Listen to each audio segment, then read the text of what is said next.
Welcome to the Nurture Pod.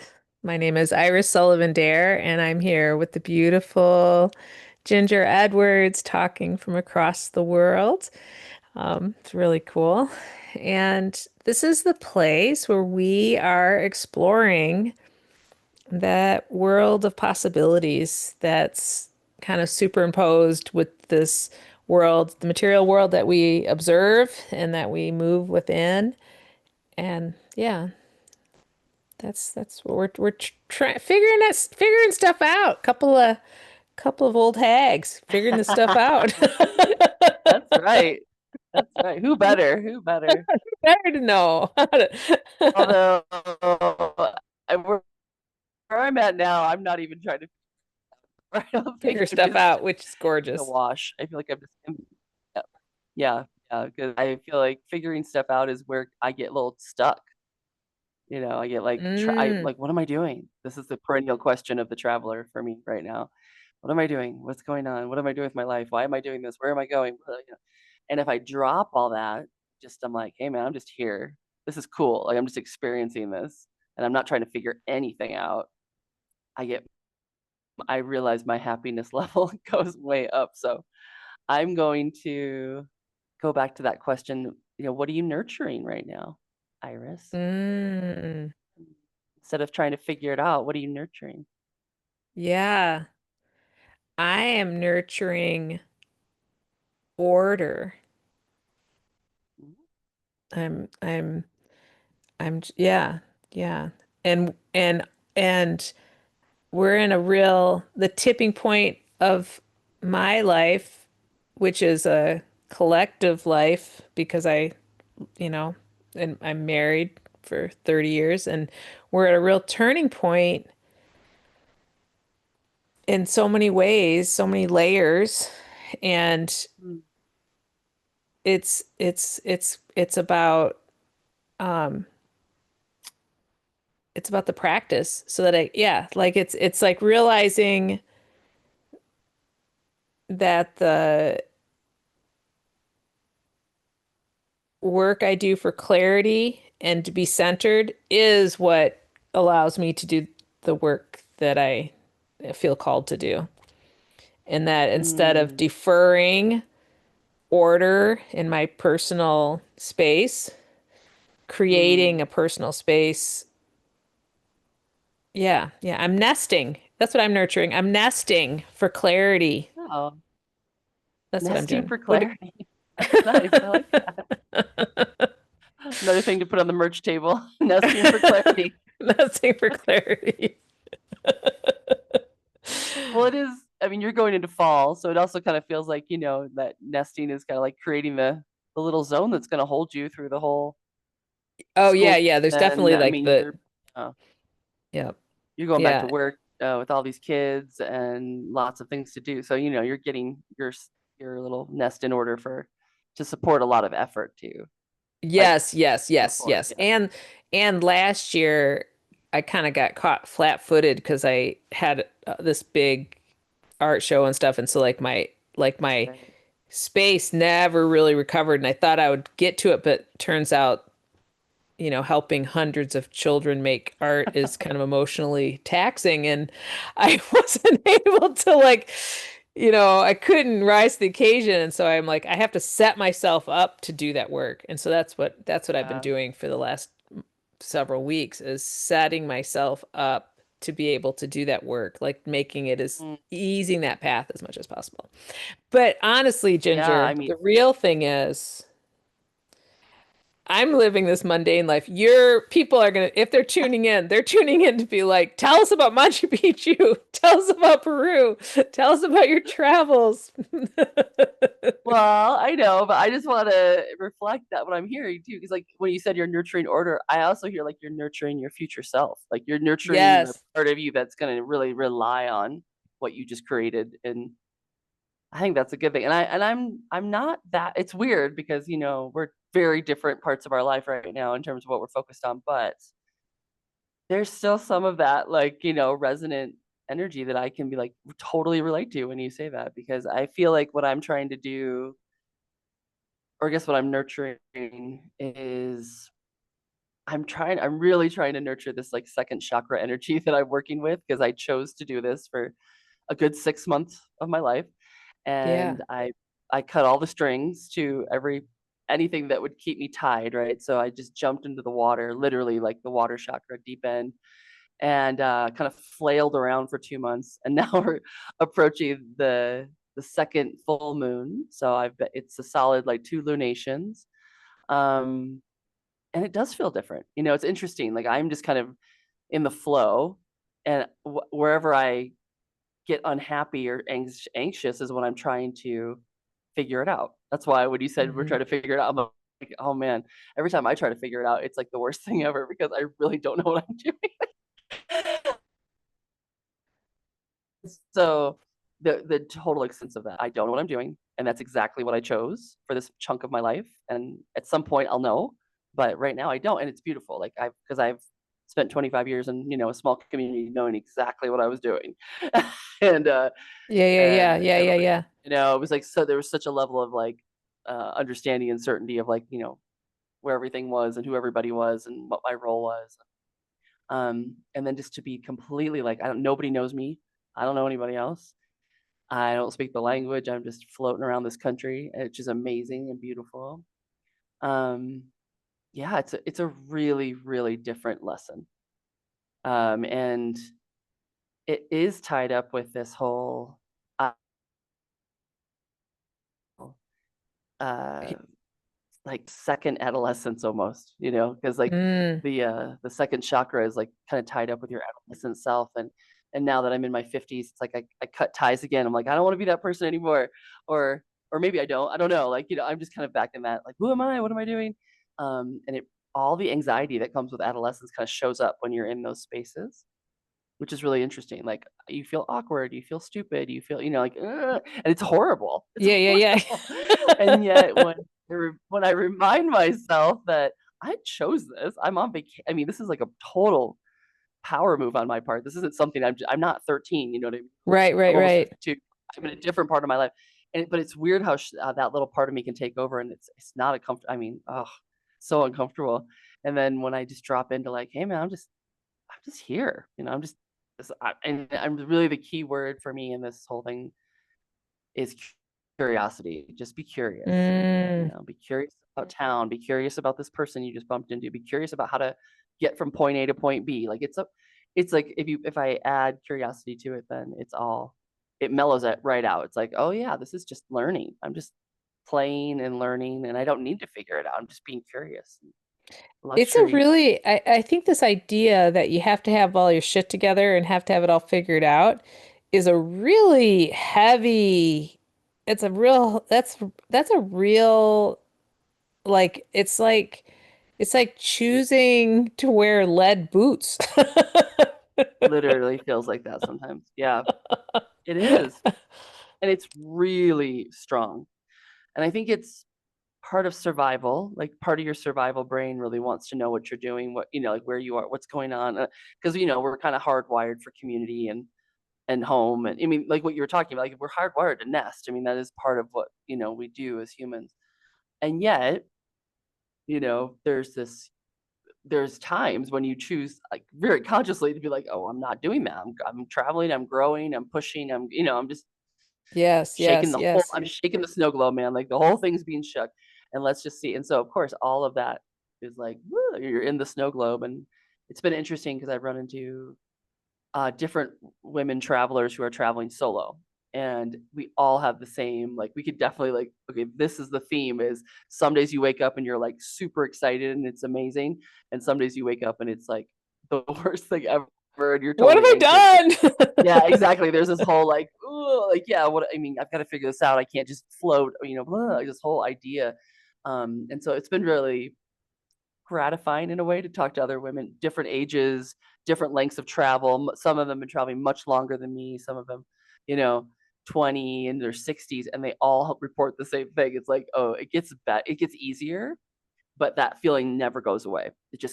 It'll come up again and again, like in weird moments, especially when you're sick or tired or Yeah, yeah. hungry. You know what I mean? Like when anything like kind of bumps you back a little bit, you're like, oh, what am I doing? All I want is a cozy house. a nest to just be like be in and know where everything is and what people are doing. But my current experience, I'm in Pisac, Peru, which is in the Sacred Valley. It's just outside of Cusco, like an hour outside, and it's really pretty here. It's like, um, I don't even know how to describe. It's mountainy. So I'm looking out the windows. I'm talking. It's like big mountains, high elevation. So there's trees, but not like a ton of trees. It kind of reminds me of like maybe the hills of California or something. Okay. Um, yeah, the days are kind of cool, like high 60s, and the nights are chilly. Um, and there's just a huge hippie community here. So this is like Oh, it's like the new age Peru, and so it's really it's like Eugene in Peru. yeah, exactly. It's like this weird overlay. Like I'm in Peru, I get that. But, also this total overlay of like crystal singing bowls and vegan cafes and all of ayahuasca ceremonies everywhere, Wow. and all of these people who gravitate to this particular town to do all that like spiritual work. Yeah. And there's also a big Incan ruin here too. This is like a one of the palaces of the one of the kings would there's like 14 I think kings of the Inca that would in different parts of Peru. This is one like a royal palace was here, and so the first night I got here, there was like a tour that we kind of went up to this big. It's overlook like they build their palaces super high in the mountains because they want to be as close to the heavens as they could. It was really important to them to have like the get up towards the stars, and the guy is showing us this mountainside and he's like, "Do you see the cemetery?" I'm like, "No, I don't see anything." And he's like, "Look harder." And there's all these little holes in the mountain. I mean, like when you really focus your eyes, you're like tons of them, like hundreds, maybe thousands of them. And he's like, every one of those holes, they would mummify, they would tie him up in fetal position, the mummy, and they would put him in the hole in this mountain. And so it's a huge graveyard up in this mountain too, a sacred, Yeah, place. yeah. And I guess when the Spanish came, they looted a lot of it because a lot of these mummies had gold on them because the Yeah, Incas. they had like they had death masks, right? And that did they have Well, they had no. I mean, maybe the kings did, but like a okay. lot of people they would just have maybe, but they didn't. There was a lot of gold and silver and copper in these mountains, and they didn't use it as monies. They just use it as like spiritual Adornment and adornment. So there was, the Spanish, of course, went through and looted a bunch of them, and then at some point they stopped. They caught them or whatever. It got, they stopped doing it, and so there's still like thousands they haven't opened in which is great. Like they're still, protected in there in this mountain. But it was kind of like, oh, interesting. Like so there's just layers of history here. And this place was never there's no church here, which is very interesting oh, because that is super interesting. almost every other town you go to the little Plaza de Armas, which is like their little central square. Every town has one, no matter how small. And there's at least one church there, if not two, like Catholic church. And this town doesn't have one. Like you go in and you're like, oh, it's like I mean, there is a church. Maybe it's a small church, but like you know what I mean. It's It's it's not not like like the square it's built not. around. No, it's definitely not. And so, and the tour guide told me that there's this particular community. Every community in the valley, just like every community on the coast, is different. Yeah. Every community in this valley has a different vibe, feel to it. This one particularly never. The Catholic population isn't very high, so it's mostly their traditional Quechua indigenous practices. Um, which maybe is why there's so many spiritual people here because it's Yes. kind of Yes. always had that shamanic kind of energy to it. But anyway, it's interesting. It's an interesting place to be. It's fun. I went today to as I got here, I was like, so what should I do? And like three different people from three different disconnected groups were like, you have to go get a massage from this lady. I was like, okay, Oh, interesting. yeah, Great. that's not a hard one, right? For me. So I was like, yeah, let's do that. And so I went, yeah, and if you get these little motorcycle tuk-tuks, like these guys who drive these little motorcycles, you can carry one person, in this little covered thing. And so he drove me to the town next door, and it's like a real Incan wall, like because their walls are amazing. Their stones are all fitted with no mortar, just like geometry. So you could tell the real Incan walls from the non. And Yeah. there's one door in this wall, and it's a red door, and they're like the person who booked it for me was like, she'll open it like right at your appointment, so don't freak out, just like sit by the door. And I'm like, okay. So I'm sitting by this door, it's like 10 in the morning. It's kind of sprinkling. And there is a little church in this town, but it has like it's not a Christ figure outside. I don't even know what it is. It's like this piece of wood that's got fabric wrapped around it. Again, I think there's like this mishmash of Yeah. indigenous, and certainly they record, and when they're in service, you can hear them outside because they amplify the mass or whatever they're Okay. doing. And so I'm sitting there on the other side of the square and looking at this kind of weird church, and it's kind of a Christian indigenous mix. I can feel. I guess that doesn't have the Yeah. typical Catholic stuff on it. And then they start singing Bob Dylan's like "Blowing in the Wind" in Quechua, which is because it wasn't in Spanish. Like, I'm like sitting here outside this Incan wall, like outside this red door, waiting for my massage, and I'm like, I know this song. Like it was so weird because you're like, how many roads, da, da, da, da, da. And I'm like, no, no, this is a Bob Dylan song. Like this is so weird. It's just like one of these moments. You're like, where am I? This is so bizarre. Whoa. And they're singing it this like total indigenous language, and I'm like, this is cool. And then the door opens, and I look behind me, and there's this beautiful, beautiful, woman. She's like, "Come in, come in." And the door, she gets me in there and shuts the door. And like this whole interior courtyard is like her healing center. I mean, she had a sauna, just like that could fit maybe like 3 people, but it's wood fired, and she had all these herbs piled on it. She puts me in there first, and I mean, it was amazing, like the steam coming off those herbs, and then I come out, and she's like, "Well, now it's time for your bath." And she has like this big bathtub that she filled up with really hot water and all of these more herbs. And she's like, "I want you to offer prayers before you get in, like gratitude, whatever you're trying to cleanse." She's like, "So do that before you get into the bath." And so I did that. So this bath for like an hour, just cooking like a little egg because it was really hot, but I Oh, loved it. It was yeah. melting. And then she comes back out, and she's like, "All right, let's do the massage." So I was there for like 3 hours, and it was the Wow. That sounds most like perfect, actually. Oh my God. I mean, it was one of the best massages I've ever had in my life. And she was definitely vocalizing, like really like you tell them people are working energy, like pulling energy out, when they're Yeah, yeah, doing. yeah. So it was a real, I mean, she obviously had a real strong, like energetic connection to the work. It was amazing. So that was my morning. And I was like, I don't even know what I was signing up for. Really, someone just said, just go get a massage from Maria. And I was like, okay. Oh, that's And I so got this great. like this full on experience. Oh, it was amazing. So I guess that's the fun part of traveling. You never really know what you're gonna get. That not knowing part it can really work out to your favor sometimes. uh, Well, and what a total gift to be because I I love massage. I love body work. I And there are people for whom it's like, that was great. That was therapeutic. And there are yeah, people that's like, oh, you've got it. You've got yeah, that healing thing. And yeah. it's like, it's not that the therapeutic massage, or I'm just using, like, I'm trying to use another word. It's No, not, I understand. Yeah, there's, yeah. there are the people, and like how amazing that you were able to access a healer. Well, it was cool because I was just walked into town on the first day. I met this older woman, and she's 69. She was the mother of one of the girls who was staying with her here, and they were like having mother-daughter time. And I hit it off with her. Like we had this like immediate, like I know you from another life connection, which I don't get very often. But like this older woman and I just started talking and like talk, Nice. and then it just like, and her daughter as a therapist had to work online for a while. She's like, "Well, maybe your mom want to walk to town." And I'm like, "Yeah, let's go to town." And we just talked the entire time there. We spent like 3 hours in a coffee shop talking. We talked, you know what I mean? So it was one of those Oh, really so fun days. great.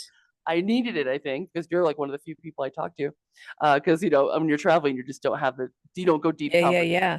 know people that well.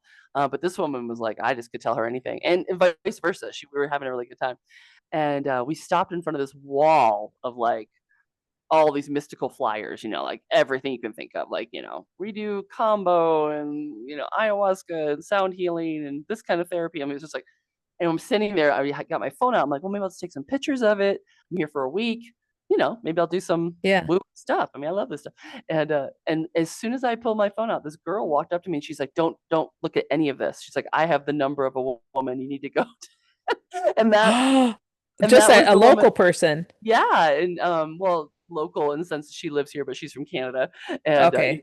but she was like, I have done a lot of these people, and I can tell you right now, like I got the better one in my phone, and I'll tell you. And that was the woman I saw today. So it was kind of like spirit, you just stop and for a minute, and Yes, someone yes, just was yes. sent to me to show up and be like, then there's this. So we'll see. I don't know. It's an interesting place to be. There's a lot of there's that kind of energy is happening here. You can feel it.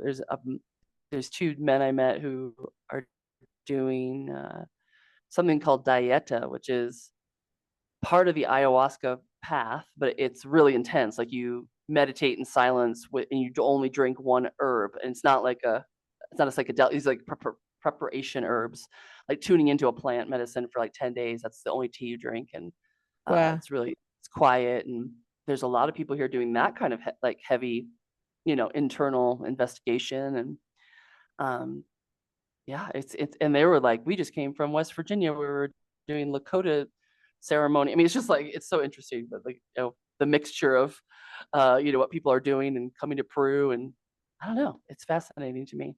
And I don't feel super drawn to any of that hardcore, like Yeah, like yeah, I really yeah, get yeah. into it. Where I'm just kind of in this sampler mode, like a little bit of this, a little bit of that, just curious. But it's cool to see people who are so serious. I mean, who are really dedicated, especially because they were young. They're like 30 something. Nice. Yeah. I it, the I listened I've been listening to this woman, this storyteller to anyways, I decided that she's who I want to get my news from because she like kind of does retellings of the news, but as a storytelling, Oh, it's nice. actually I'm like I'm totally getting it. But then every once in a while she's just talking as herself, and she did on I don't know sometime since I talked to you, and she's like, well, what she wanted to talk about is the importance of doing intentional kind of like healing alignment kind Hmm. of prayer meditation work, like how important it is.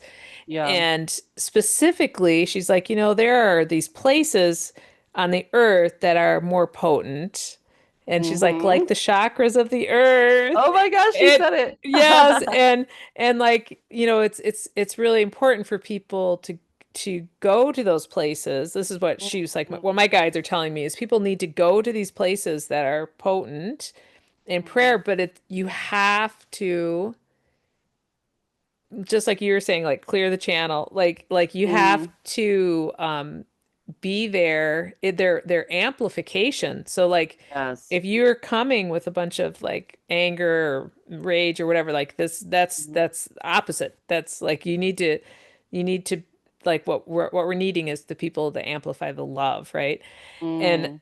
and I was like, oh, of course it's not about you, but I was also thinking about, like throughout time for hundreds of years, there have been indigenous people, like the Hopi are like famous for holding prayers. The Tibetans have been like Yeah. praying to hold the world together, Yeah. right? And it's Yeah. like I think this is such an intense time.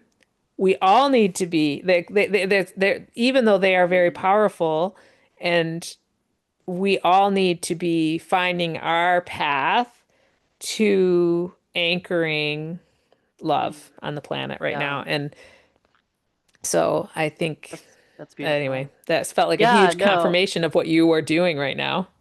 Yeah, and also what a lot of other people here in this little town are doing. You run it like it feels like that. So there's a lot of concentration of people who are focused on, okay, I'm gonna work on my own stuff. Like that. Hmm. That's what the first step is. Let's work on me and see if we can't clear that channel.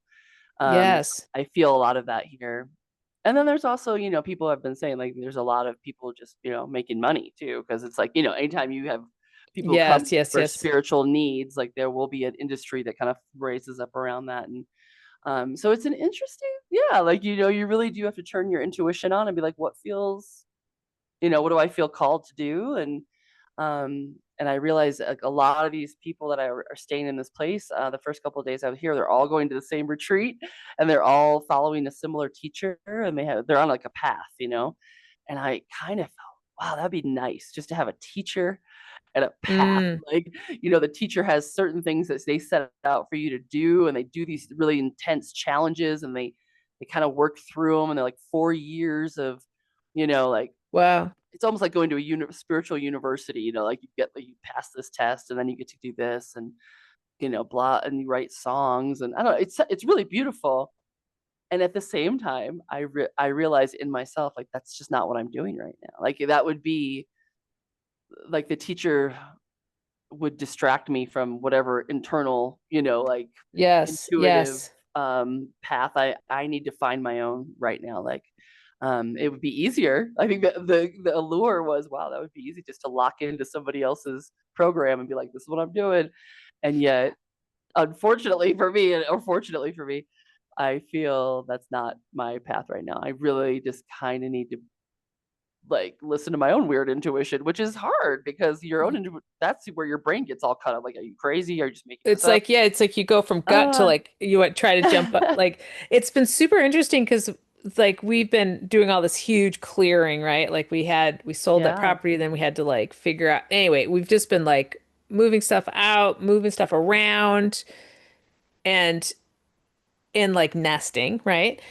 And the thing Mm-hmm. that's been interesting is like I find that anytime I'm like moving stuff around in the house or like at a workplace or whatever, my body is like, ding, I'm on, and so it's like, Uh, you put this thing here and you're like, nope, nope, mm, yes. It's like mm-hmm, so viscerally clear.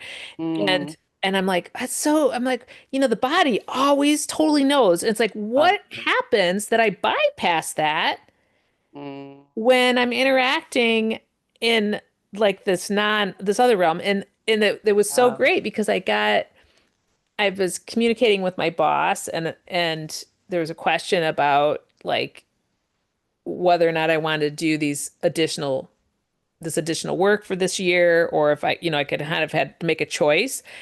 And I realized I felt it happening in real time. I was like, I had the intuition about what I wanted to do. And then I immediately went into my head and then I'm like calculating how much like what would that mean mm, financially and like what does my boss want and what do they.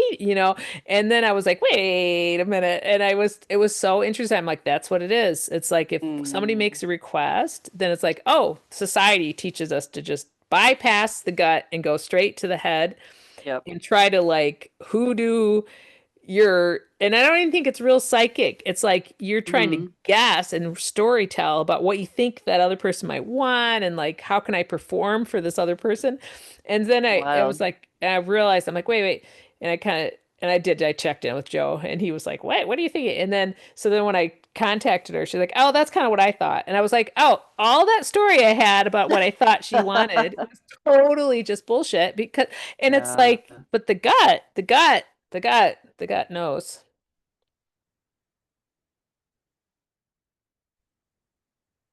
Always the gut. And what you're saying, we're talking about the sacral chakra. It's like that's the intestinal womb, area, that lower part, and that there is like informational, like, like brain type cells all through our digestive system. Now they know that, like, we think and we receive information that way. So I don't know. I think it's a really powerful thing to work with. Am I freezing up on you? Do you feel? You Can you hear doing a me? little bit of freezing. I'm just checking our connection. Okay. Hopefully it keeps. We'll just keep on it. Sorry, everybody. This is Peru to Astoria, so peace out to Astoria. Well, hopefully the audio doesn't freeze up. Um. So yeah, I. It's and then little shots of, like, inspiration or clarity come through these things too. Like, nothing's really like written or figured out, and it's not supposed to be. Certainly the astrology of this month, I just read it for October, and it's like water central, like everything's in a water sign, and there's a huge water trine. It's like water, water, water, water. So I was like, okay, yeah. As a double fire sign, is a Sag with an Aries moon. Like, I like to know what I'm doing. I want to have my arrow pointed to something I want to do. And this water stuff is probably the hardest. I mean, Mm. place to be, unless I'm sitting in a bathtub full of flowers and I'm just kind of like, la, la, Peru.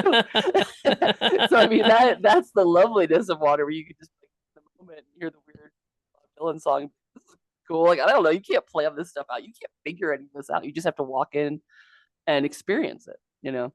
Flow state. And but man, it's whew, I'm just struggling with it. And but I feel like uh, it's getting a little easier, especially as I kind of I understand more of like, oh, how to roll with it. Like if I get into You my seem so much lighter. do I, yeah, I feel it. I feel like maybe 3 months will be the charm. It's like the halfway point between the 6 months of this chakra. I just set this random, but it felt about right with the astrology. Everything's going to retrograde and be in water signs and be real undefined. There's a real strong Neptune energy. Neptune, I don't know if you've heard of astrocartography, but if you overlay like your chart onto the earth as well, like your personal chart, there are places that have stronger like planetary signatures. And Hmm. for me, Neptune is the ruler of Peru and like South America. It's like when I'm here, I'm in Neptune energy, and there's all this activity in Neptune going on right now. Oh, wow. Just So as this a is like, yeah, so did it's you kind of know a that double. ahead of Like time? Did you do the astrocartography before you I left? did, I knew I was going to go into water at the water chakra, which is interesting because not everybody has that, but for me, it was aligned, and Yeah. um, and then I decided next place I'm going. Maybe I said this at the last podcast, but is Guatemala. I'm going to go to Lake Atlan, which is another very spiritual, hippie, woo woo kind of vibe. But it's like the crater lake of Central America. It's like all Mm. surrounded by volcanoes, and it's a dropped crate. It's a crater that fills up with this beautiful water, and is holding like a similar again like these high lakes, right? These high mountainy kind of lakes. This is Titicaca, and this one feels similar. So I thought about where to go, and I was like, well, I could go to, Argentina and Chile and like all these, like, again, these are pretty extreme, mountainy, dry kind of. And I just kept being pulled back towards water. I was like, no, I think I want to go to Guatemala and just live at this lake for like a month and just learn Nice. Spanish because they have a ton of Spanish schools there too. I'm going to give myself a solid deep dive into a Spanish school. Oh, But nice. mostly like, and I had this impulse to be like, that's wimping out. You can't just go do yoga and learn Spanish for a month and Like you need to push, you need to travel. You need to like get out there and hike mountains and blah. And I'm like, where is that? Like this other, like kind of extreme voice came through of like, Yes, maybe you're just yes. copping out or something. And then I'm like, no, this is the nurture. Like this is the water chakra. Like, of course I need to be on a lake and like, do yoga and meditate and nurture myself. Like this is what I'm not good at. I'm not good Well, at and that. I'm good at pushing myself. I am not good at it's like this the ultimate like acceptance of the divine feminine is to recognize the yeah. potency of that internal work, right? Like it's not for the faint of heart, Yeah. right? Like it's it's big work to do that. Mm-mm. It's actually harder. Yeah, it's actually harder to go somewhere where you're not constantly like being challenged by an outside you know what I mean? Like hiking or making plans or travel. It distracts you. Like it's really, Yes. and it's challenging and it's fun, but it's super distracting and exhausting. So you're like, you don't have time to dwell in the internal bubbles that are coming up of, you're just like, oh, I'm just gonna go this place and this and do this challenging thing, and I'm gonna be so tired. I won't care, I won't even be able to think about it. And now I'm like, oh gosh, yeah, it sounds beautiful to go to Guatemala and do all this like resting, but I also know that that's challenging. Like that's actually a challenge Because there's because no in those spaces, that's where things get processed. Like the I've been emotions. thinking about when we had Josh, your cousin. Yeah. Yeah, when in talking about like all the deferred grief Yes. of our planet and Mm-hmm. how much we need to be doing that work and Yeah. like just like of course because it's Samhain is this month, right? So, Yep. so just Yeah. like really yeah, just like thinking about that and um yeah, yeah, Yeah, and yeah. I was also kind of pulled back towards Mexico for that reason because they have such a beautiful, like that part of the world has such an amazing ancestral connection around Dia de los Muertos, and Hmm. Guatemala does not. Mexico doesn't. They do it differently. Yeah, yeah. But I kind of was like, it would be nice to go like be in that energy, of a culture that really, they really like that. They really go into that portal and know how to tend it. And so yeah, it'll be interesting. So I'm going to be here for a week, and then I'm going to the Amazon jungle for a week. I signed up for a complete deep dive into the Amazon, like one of the most protected, pristine. It's called the Manu Reserve, and it's in southern Peru. And there are still tribes that live in there that have never made contact with the outside world. I mean, that's how um, big and like Wow. protected this part of the Amazon is, which is super cool. Um, and I just felt drawn like before I leave Peru, I need to go to the jungle. Like I need to see the other half of Peru, which is basically the Amazon basin. So yeah, that'll be really cool. I'll report back on that. See if I Well, and survive that. also I'm a how little cool to scared be in a because there's so many to that could kill go you in the from Amazon. temperate rainforest to tropical rainforest. I yeah, or not even temperate. I'm in like high, No, but I'm I'm in saying high like from mountain like Astor areas. like It's super. Oregon is Oh temperate yeah, rainforest. yes, yes, You yes, know, oh yes. my Yeah, lighting is really I know mine the is too. I extra. got this weird, but that's okay. Nobody can really see us anymore because I'm not Oh, good. Oh, okay. Oh, audio. good. But yeah, uh, I don't know, man. It's fascinating. And like I said, little jewels are starting to show up, little bubbles, but nothing firm, nothing definite. Just kind of mostly what I'm getting at this point is learn how to flow, learn how to relax, learn how to Mm. move with water because you're going to be in this for a while. This is where it's a new skill because I definitely have a tendency to push. And I do think it's deeply related to nurture culture. I mean, this is like if I need to learn how to do this for myself in a context that's so not the nest. It's just like it's just like me in the world. Like how do I create this nurturing flow for myself with no external like um you know bubble to be in that I used to definitely have a retreat center. I mean, I had a bubble. I had such a beautiful little bubble. So it's like a more of an internal like vibration that I'm trying to connect into that you I think which I think is really good. Um, but no, And it's challenges. I really do believe that because I've experienced it when you're around somebody who's really done a lot of work, when you're in their presence, it feels so it helps you level up, right? Like Yeah, and yes. and so like you're doing that work, but you're never doing it just for yourself. I think that that's the con that if you're Mm, doing that quiet work that you're being like, you know, what do they call it? Like navel gazing or whatever, you know, like there's like yeah. this Yeah, it's like a spiritual bypass, you're just yeah, like not doing the real work. But but again, that from the people I really have talked to, since I've been here, and just kind of, that's not true. I mean, it's a lot of work. It's actually some of the hardest work. I mean, yes. sit in silence with yourself. That's the stuff that nobody wants to do. Right, right. You know what I Yeah. mean? Because like that's really the like, oh, like the outside world is intense and scary, but man, most people are actually more scared of their internal tapes and their internal, anxieties and fears. I mean, that's what can knock you down, because everything else is like you can deal with things as they come, and most of our lives aren't that challenging day to day, moment to moment. But for me, it's the travel is it's logistical.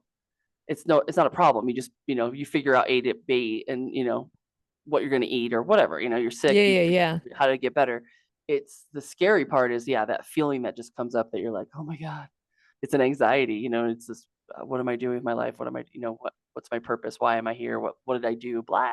That was dark. It's it's like looking Ugh. at yeah. I do like I think we've talked about this before, but like when you are in a place where you can see the stars really clearly, Mm, that disorientation that happens when you're outside under a huge, dark, truly dark sky, yeah. and you feel like, at least I always feel like I'm gonna fall up into it. Like the Yeah. up and down becomes meaningless, and like the true tininess of us and like realizing we're just like a cell in Gaia, you know, and like Mm-hmm. that kind of like I just think about there are literally billions of people on the planet that have never had that experience. Mm, And like yeah. what or even the ocean can do that too. Like it's so profoundly huge, you know. It's like when you go to the Pacific and it's like Oh, Hmm. that's half our planet.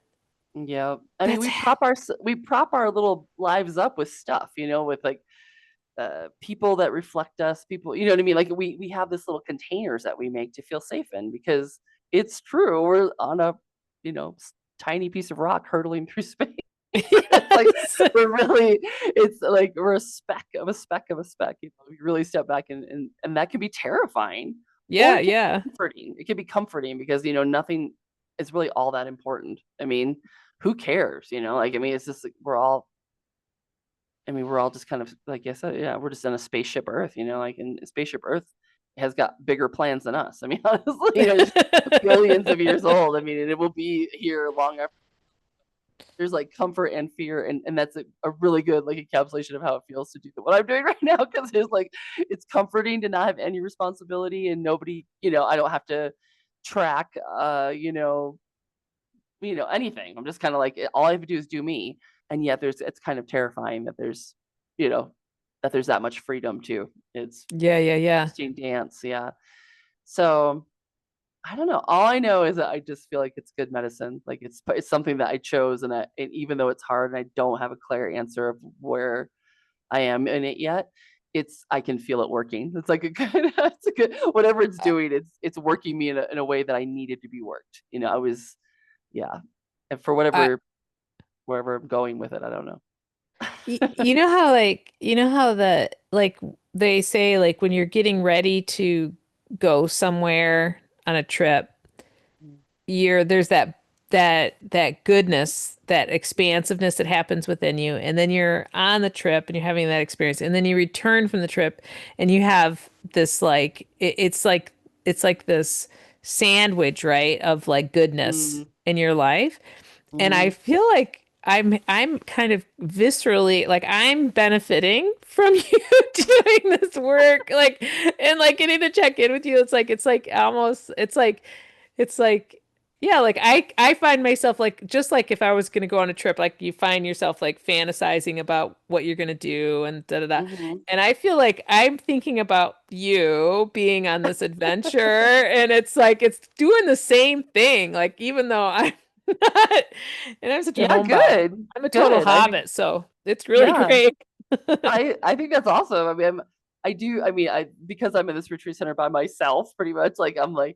I'm gonna write because I haven't written a newsletter in a long time. But there's all these like magical days, like these just moments, like just what I described the massage today. It's like and I'll forget them if I'm not starting to write them down. Like there's just Yes, so yes, yes, many yes. days that are just like, what was, and then after a while, like 2 months go by, and you're like, well, I don't even remember those first, first days where I was in some total wonder of everything, and so I definitely am going to start writing again. But I think that's great to hear because one of the parts of sharing it in the podcast or writing is because yeah, not everybody. I understand. Like I did a big jump. I mean, I jumped full into the deepest end of the pool, like I do, uh, and so not everybody can do that, will do that, wants to do that. But there are lessons being gleaned here that I hope support other people's whatever journeys and visions, and at least um, it helps me just kind of when I talk to you, I love doing the podcast because it helps me kind of understand myself in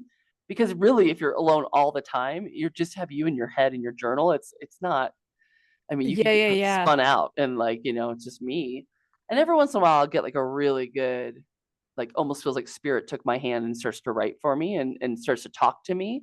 And I love that because then I feel really like I'm in my connection and I feel okay, Yes.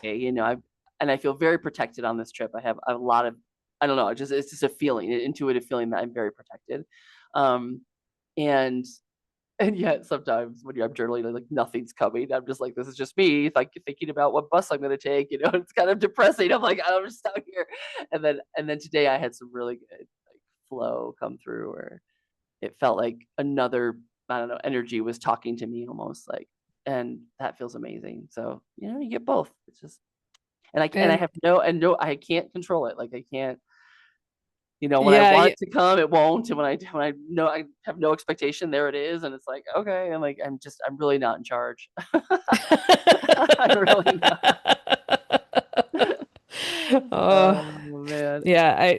I've got three words for you. When you think about control and being in charge, I just want you to remember three-legged cat. That's right. That's right. Yeah, that's right. It's good. Yeah. Yeah. Yeah, we're not in control. Like I think that's another challenge too with the water element. It's just, like you can put water flow around anything. You know what I mean? Like it'll shape. I mean, it's like this creative element. It'll just take the shape, it'll move around, it'll get to where it's going. Yep. If water wants to leak somewhere, oh man, it'll find a path, right? So like you can't control it. It's just like it's one of the emotion it's emotion. Um Hmm. and I just wanted to end up with Machu Picchu story because I it's a long Oh, story. yes, I'm yes, gonna yes, yes. shorten it because I did promise the last podcast that I would talk about. Uh, so I'm just gonna do a quick version of it. But um, yeah, I wanted to go to Machu Picchu, of course, because like there's like a spiritual kind of arc that the Incas kind of I feel like they built into the Sacred Valley, which is like Lake Titicaca, which is like the creation, the womb, the source, God's arising from this amazing lake, and then Machu Picchu is the condor, which is like the spirit element where it all takes flight. So there's this kind of arc of and all these temples and cities in between. Cusco's like right in the middle, and I'm a little on the edge of that right now. But I'm like, okay, I want to do Lake Titicaca on the lunar eclipse, and then Machu Picchu on the solar eclipse. So that was my plan.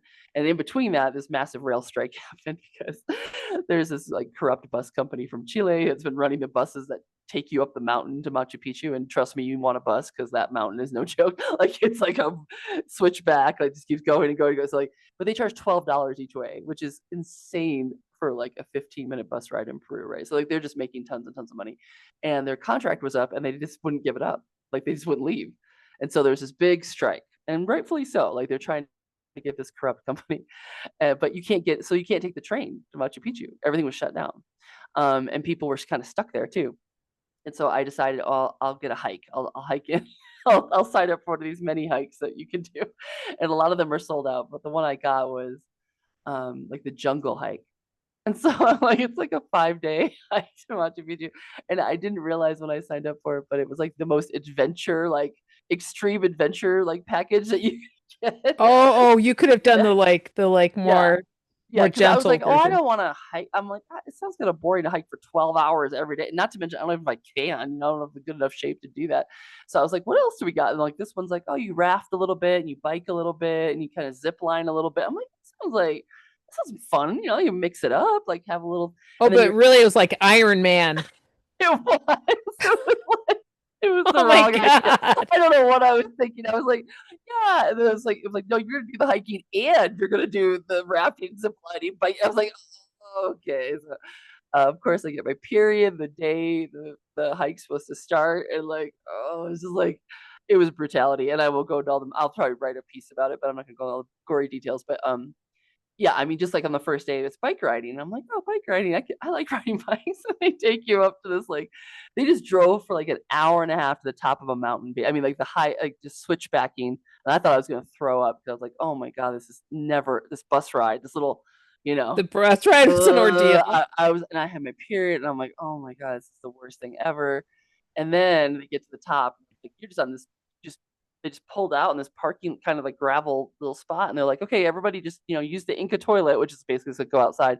And I'm like, water bottle, like I've got like a menstrual cup. I'm trying to figure this out, and as I'm in the bushes trying to figure out how to take care of my menstrual situation, I come back and they had unloaded like all the bikes, which are these super intense, like high suspension mountain bikes, and all this like motorcycle pads, like big helmets, like, and I was like, they're strapping everybody into what looks like serious like motorcycle gear, and I'm like, whoa, whoa, whoa, what is this bike ride?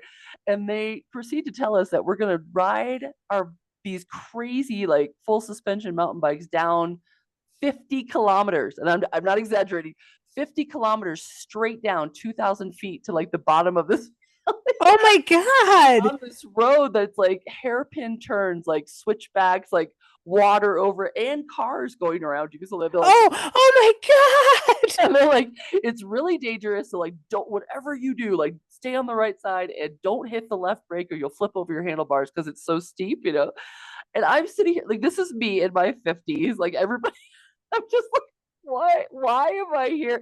I look around and all the people are like all suited up and getting on their bikes. And I'm like, I think I'm gonna die. Like this is I don't what did I just sign up for? Like I signed up for a bike ride. Like I didn't oh shit. I was just like it was that was the day one. And so I get on the bike.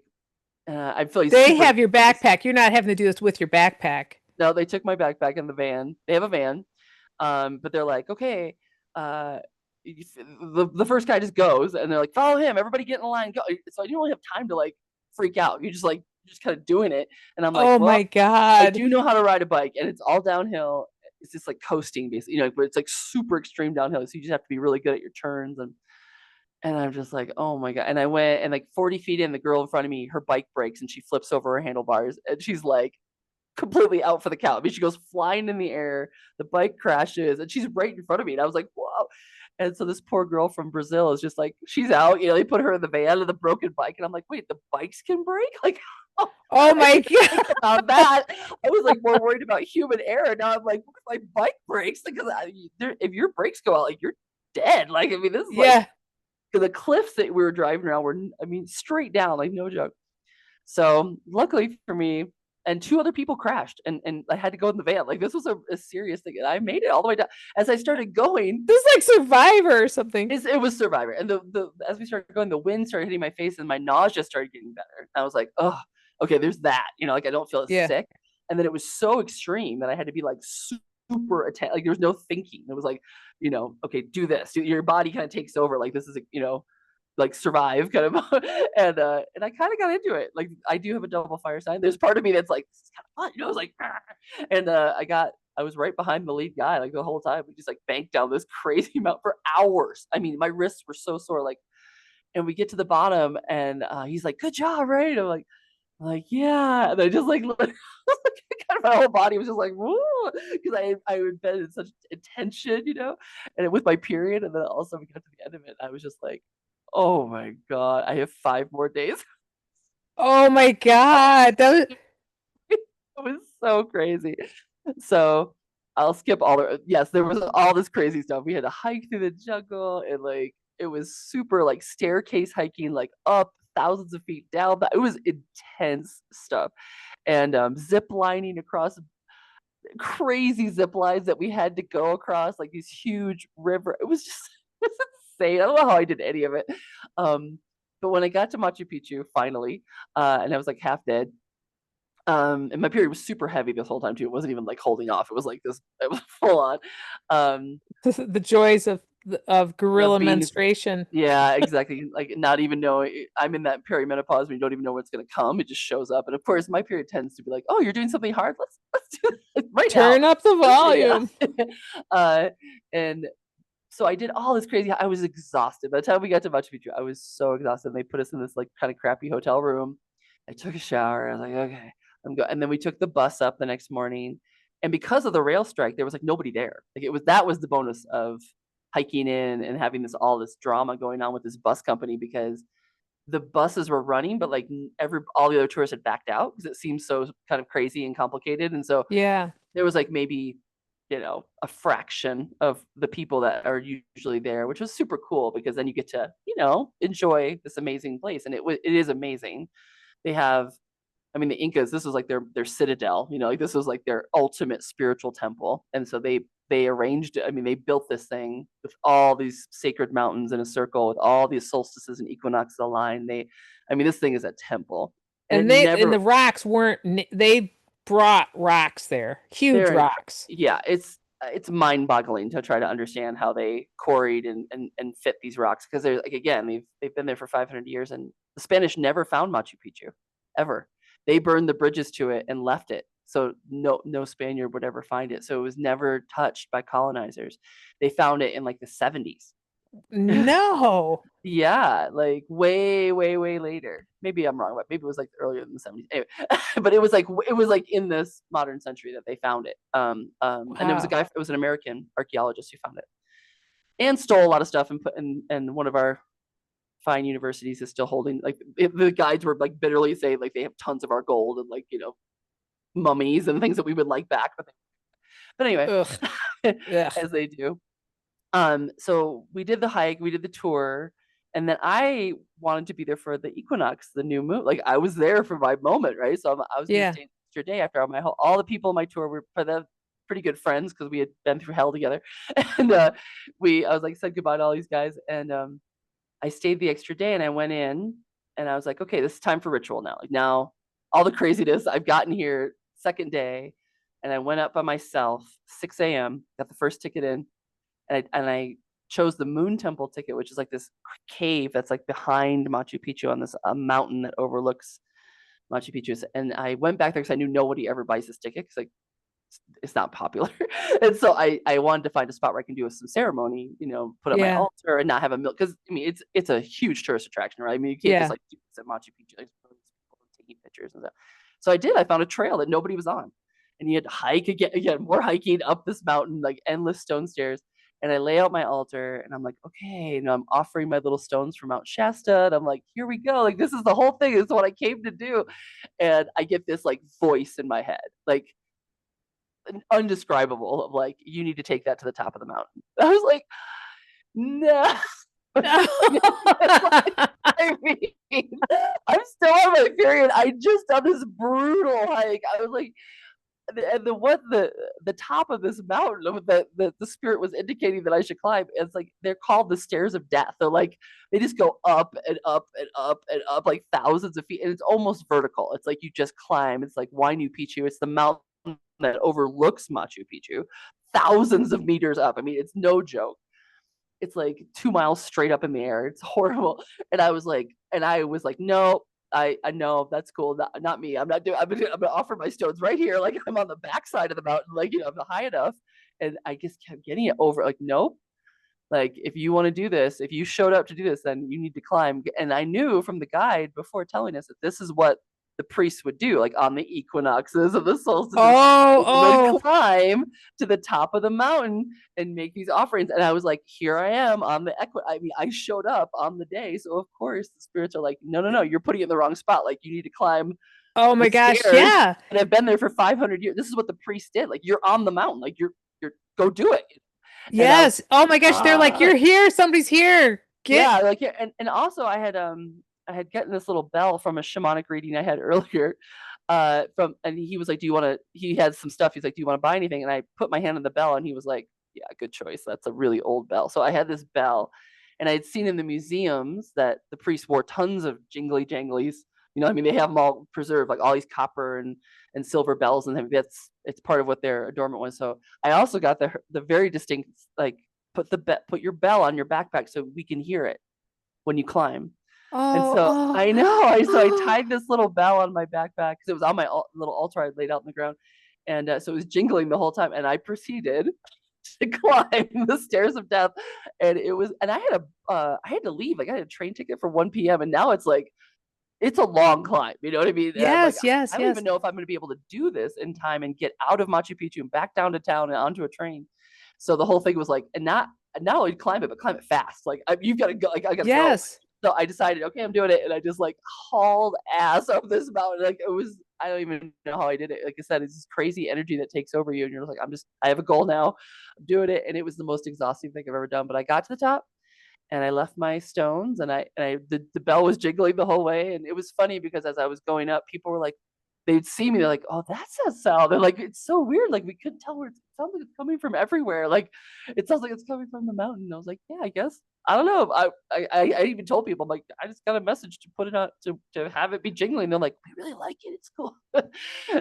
So I got to the top. I did the whole crazy thing, and it's so high up there. It's scary. Like you look down, and you're like, like I can't believe I climbed all the because now I have to. But at one point, you're climbing down. You have to climb over the top, the very top, no path. Like you have to boulder over the top of this mountain to find the downward path. So you're really just Oh, at the top of this peak over, and Machu Picchu now looks like a dot, like down there, because oh you're my so high up. gosh. And as I get around this bouldering part, I see that there's like you have to go through this hole, like this very vaginal shaped kind of split in the rock, and there's no way around it. Like you have to, and I'm claustrophobic. I do not like to squeeze into dark passages. Like it's just not my Yeah, thing. yeah. I can climb and be exposed. Like I can do that. I was a tree sitter, but like I don't like to go into things I can't see, like where the end of the tunnel is. and you have to do it. You have to just squeeze yourself. And as I'm like squeezing my pack and myself through this like vaginal canal, basically it's all slippery and dark, and it doesn't last very long. But it's I don't know that, so I'm kind of like, I hate this. So as you come out, you definitely and then you come out and you have this like amazing view. And I was just like, oh, that was why I did this. That's why it was the rebirth. Like I had to go through this canal. Like I Oh my felt I gosh, was this like, is so. yeah, I was Oh, like, that is why I had to go all the way up, all the way around, and all the way through. And then right then I sat and I picked up a stone from that moment because I was like, I felt that. Like I was like, I felt the squeeze and the canal and then the revergence. And then I was like, oh, I did it. Okay, I did whatever that was. I did it and I felt complete. And then I was like, I gotta get my train. So I was like, ran down these stairs, and I did manage to catch the train with like 15 minutes to spare. But yeah, and that's a whole other story. It was pretty hilarious. But yeah, that's my Machu Picchu. It was crazy. oh, that's so. Oh, I'm so glad I got to Uh, hear it. yeah, it was wild. And what I think the coolest part was just how clear the message was when I was there. Because like the first day we went in on a tour, and it's very interesting. Like historically, it's fascinating and beautiful, but like the download that I got the second day was really cool. Like that's what I wanted, to feel. I was just I feel like that's part of it is allowing the spaciousness. Like you went twice. Mm, yep, I did. And I think that it's like you need like if you went yeah, like I just feel like it's the I loving this idea that your next move or not your next move, but your next destination is going to be a hunker down in a place for a Mm-hmm. month. Because Yeah. really what you're doing is seems like is you're communing with all of these local energies Mm-hmm. and you're bringing this like you're greeting them with this like embodied 25 years in one place. Mm. And so you have some richness to bring to that to where you're going, but that's not a thing that you can do in a short, yeah, like you need Yeah, I felt that too. I felt like having one full lunation actually in a place, and also I need to process Peru. I think I'm going to Guatemala to process all the things that are like I've adjusted here because I feel like I'm getting like I'm not. Let's be clear, like I don't feel like I'm healing anything. I feel like I'm being healed, right? Like the land is yes, adjusting yes. me.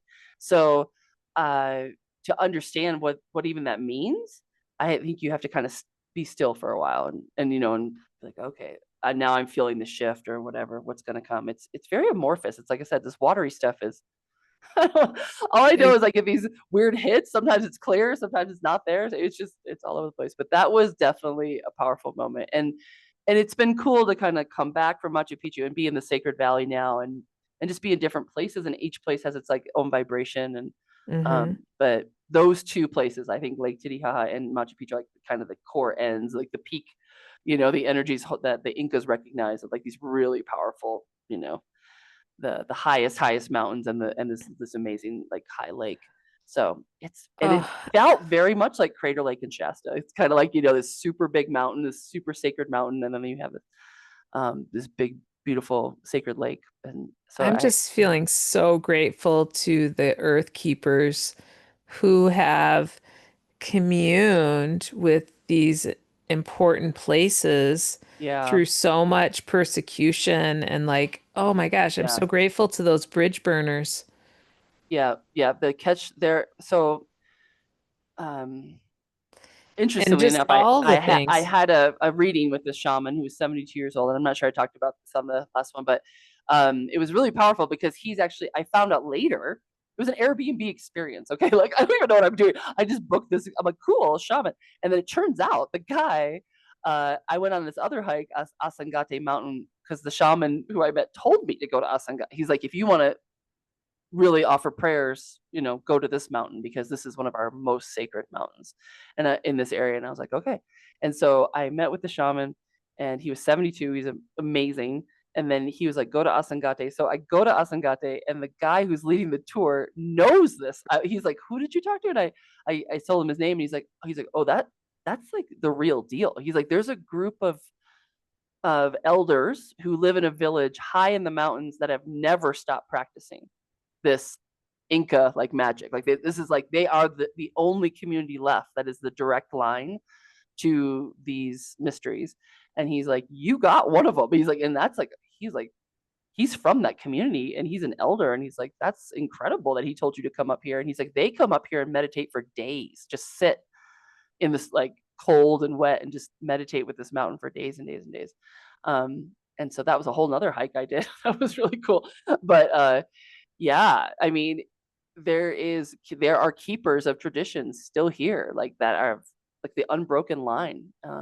And of course, there's everything in between. There's woo woo It's shamans all. from California. There's hardcore Catholicism, and there's everything, right? But there is a pocket that is really still connected to the Apu, so like the spirits of these mountains, and it's really cool. You can feel it. You can feel the conversation is still alive. Like if you sit down and try to connect with these mountains, like I heard it, like it spoke back. I was like, yeah, wear the bell and climb the stairs. Like, oh, yeah, that's not what I wanted to do at all. I wanted to hear, go have breakfast. Good job. That's Go have breakfast. Good definitely job. not what I got. Oh But my gosh.